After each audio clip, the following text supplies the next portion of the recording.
ఓం గురుభ్యో నమః. శ్రీ షణ్ముఖాయ నమః. Welcome to KVS Sharada astro YouTube channel.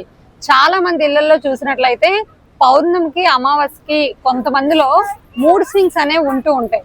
అదే విధంగా గుండెల్లో ఎక్కువ ఆందోళన చెందుతున్నట్లు ఉండడం, బీపీ పెరుగుతున్నట్లు ఉండడం, చాలా విషయాలు మనకి జ్యోతిషాలయానికి వచ్చే వాళ్ళు చెప్తూ ఉంటారు. అటువంటి ఇబ్బందులు కలుగుతున్నాయి అంటే మీ జాతకంలో చంద్రుడికి సంబంధించి ఏమైనా దోషాలు ఏర్పడి ఉండాలి, చంద్రుడు బలహీనంగా ఉండాలి.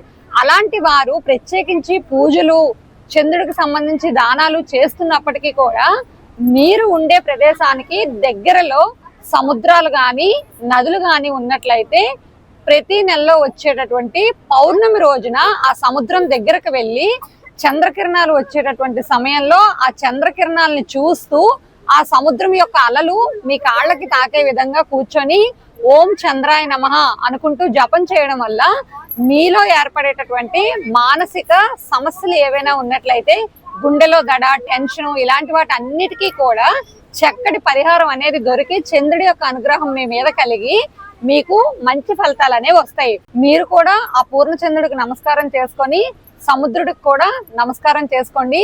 మీకు జాతకవశాత్తు చంద్రగ్రహ సంబంధ దోషాలు ఏమైనా ఉన్నట్లయితే నీటికి దగ్గరగా వెళ్ళి చక్కగా కూర్చొని పౌర్ణమి రోజు చంద్రుడిని చూస్తూ జపం చేసుకుంటూ ఉండండి. మీ జాతకంలో ఇలాంటి దోషాలు ఏమైనా ఉన్నాయా అని తెలుసుకోవాలి అనుకుంటే మమ్మల్ని సంప్రదించండి. ఇలాంటి మరిన్ని వీడియోస్ కోసం KVS Sharada astro YouTube channel ని సబ్స్క్రైబ్ చేయండి, లైక్ చేయండి, షేర్ చేయండి.